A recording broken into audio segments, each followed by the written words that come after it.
С освобождения от оккупации города Лачин прошло 5 лет. Результатом Отечественной войны в 2020 году стало возвращение Азербайджана к городу Лачин и одноименного района без военных операций. Президент Ильхам Алиев поделился в своих аккаунтах в социальных сетях публикацией в связи с 5-й годовщиной освобождения Лачина от оккупации.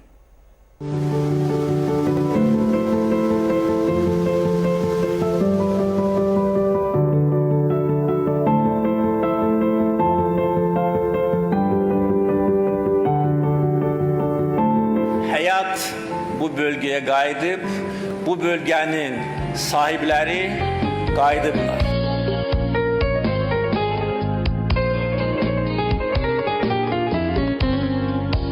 Laçin şəhərinin memarlıq üslubu da göz oxşuyur.